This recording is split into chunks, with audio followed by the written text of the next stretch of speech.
Então, primeira pergunta, acho que é esclarecimento. O que é direito internacional privado? Porque não é um termo, pelo menos eu não conhecia. E imagino que pessoas também possam não conhecer. Do que trata o direito internacional privado? Bom, Renato, direito internacional privado é diferentemente do direito internacional público, tá certo? O privado ele lida com litígios internacionais envolvendo pessoas, tá certo? Ou então empresas, tá certo? Diferentemente do público, que lida mais com diplomacia, essa questão de extradição, então, e outras áreas relativas ao direito internacional público, direitos humanos, entendeu? Então, são coisas mais, assim, eu não posso dizer é diferente do privado, porque no privado você consegue exercer uma advocacia, entendeu? Você lida com particulares, com problemas de particulares relacionados a países diferentes, e a partir dali você usa as normas de conexões pertinentes ao caso concreto, entendeu? Para resolver aquele litígio internacional. Muitas vezes você pode até usar uma legislação estrangeira aqui dentro da justiça brasileira para resolver um determinado tipo de litígio, entendeu? Então, uma coisa, é um ramo do direito novo, é extremamente apaixonante. Como eu falei para você, eu tenho mais de 30 anos de advocacia e prática jurídica. Nos últimos 12 anos, eu me especializei em direito internacional privado, venho exercendo. E assim, cada dia mais apaixonado por essa área do direito. Assim, são coisas diferentes que você vê a cada dia, são culturas diferentes, profissionais de outros países. Então, assim fantástico, muito bacana. Imagino, porque não só as culturas são diferentes, mas também as leis. Né? Leis, então, você exato. traduzir, então aqui tem esse litígio, essa questão no Brasil, como é que isso é entendido, por exemplo, por um juiz nos Estados Unidos? Ou com qual lei, de qual ramo do direito isso vai conversar? Então, eu entendo que não, realmente deve ser um desafio. É um desafio, com certeza. Inclusive, nós atuamos muito nessa parte de sucessão de estrangeiros que têm bens do Brasil, né? Inventário de estrangeiros que têm bens do Brasil. E, muitas vezes, o artigo 10 da Lei de Introdução às Normas do Direito Brasileiro, ele estabelece que o cônjuge ou filho daquele estrangeiro pode optar por aplicar porque todo país tem sua autonomia no que se refere aos bens existentes lá, certo? Por exemplo, se é um americano, ele mora nos Estados Unidos, os bens existentes aqui no Brasil, quem tem que dirimir, quem tem que solucionar, para quem vai é a justiça brasileira. Isso é uma competência absoluta, entendeu? Está previsto no Código de Processo Civil, na Lei de Introdução às Normas do Direito Brasileiro. Então, esse artigo 10 dessa Lei de Introdução às Normas do Direito Brasileiro estabelece que o cônjuge ou filho brasileiro pode optar aplicar a legislação americana, no caso que eu falei, né, com o americano, ou a legislação brasileira, a que melhor favoreça o cônjuge ou filho brasileiro. Ou seja, então, existe uma flexibilização ali da legislação para você aplicar ao seu caso concreto aqui de inventário no Brasil. Entendeu? Certo. Eu posso dar um exemplo prático aqui, por exemplo, lá em Portugal. Quando um dos cônjuges vem a faltar, a lei portuguesa estabelece que se ele concorrer com os pais, não tiver descendentes, se tiver só ascendentes, o cônjuge sobrevivente vai ter 3/4 do acervo patrimonial. Enquanto que aqui não, aqui o cônjuge sobrevivente, ele vai herdar apenas 50%, os outros 50% fica para os pais, entendeu? Então aquela lei portuguesa é mais benéfica para o cônjuge que ele pode aplicar aqui nos bens aqui existentes do Brasil. Você disse, se for um brasileiro que morava em Portugal, ou não, no caso um português que morava no Brasil. Não, é um brasileiro, uma brasileira casada com um português, entendeu? Ok. Tá. Perfeito. A gente vamos chegar lá daqui a pouquinho também, quando a gente tratar desses serviços além do EB5. Perfeito. Mas então, trazendo então agora a conversa mais para o lado da imigração, né, que a gente está falando. Quantos brasileiros moram hoje nos Estados Unidos e quantos deles estão nessa condição do Green Card? E talvez para já fazer uma pergunta combinada, quais são os tipos de visto que existem para quem deseja sair do Brasil e emigrar para os Estados Unidos? Bom, primeiro a gente tem que diferenciar, dentro do direito imigratório americano, existe vistos para imigrantes e vistos para não imigrantes, tá certo? Imigrantes é aquele que a pessoa vai morar de uma forma legal e permanente nos Estados Unidos. E visto de não imigrantes é aquela pessoa que vai passar ali 3 meses, 2 meses. Que é o turista.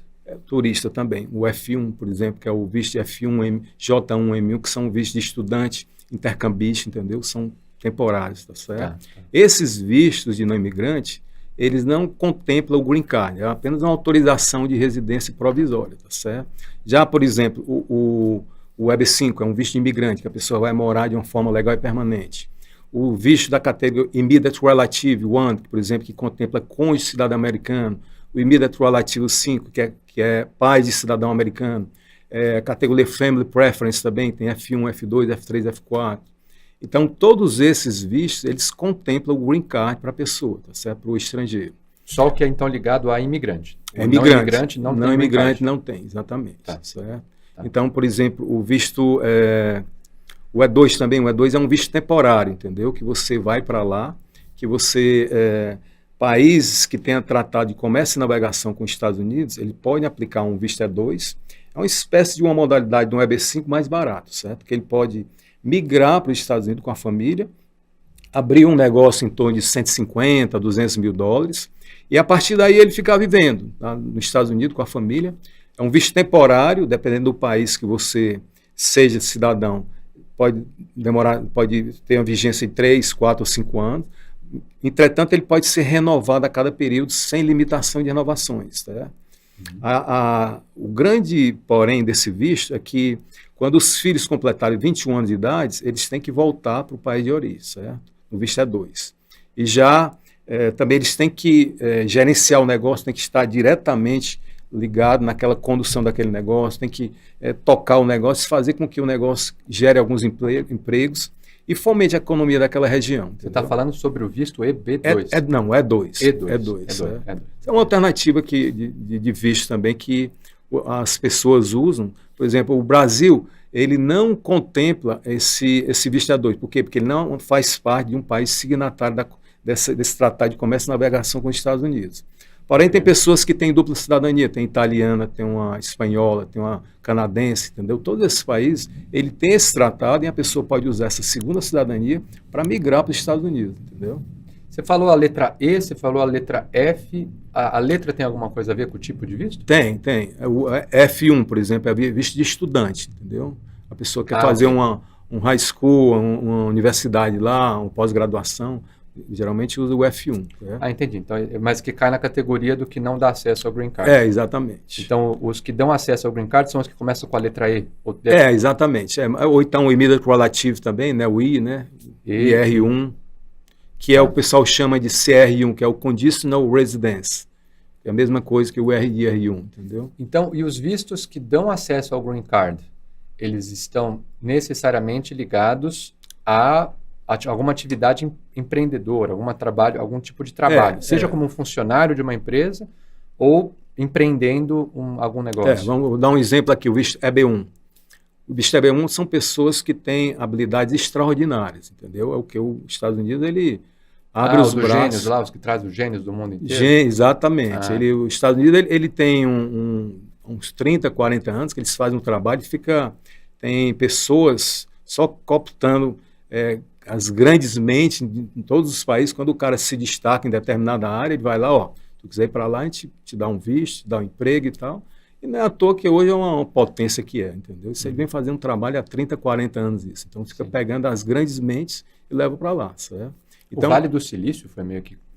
Com certeza, não tem nem dúvida. Além das empresas americanas também, tem um visto H1B, que é um visto em que empresas americanas contratam mão de obra estrangeira, entendeu? Esse H1B tem em torno de 60, 70 mil vistos por ano, e que eles usam muito, as grandes multinacionais americanas usam muito para, inclusive aquelas big techs, o Google, entendeu?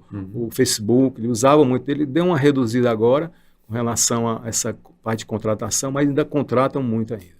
Tá. E é uma procura muito grande, entendeu? Esse 60, 70 mil vistos, Renato, no instante ele acaba, entendeu?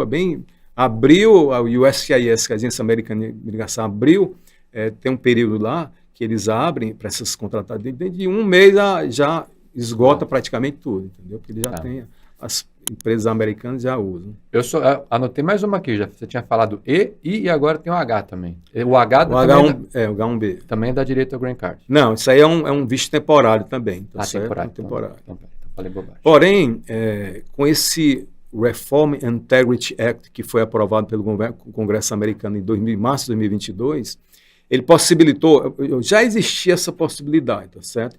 De você fazer uma migração de um visto de não imigrante para um visto de imigrante, certo? Por exemplo, o F1. F1 ele deixou bem claro que é possível, entendeu? O E2 também, o L1.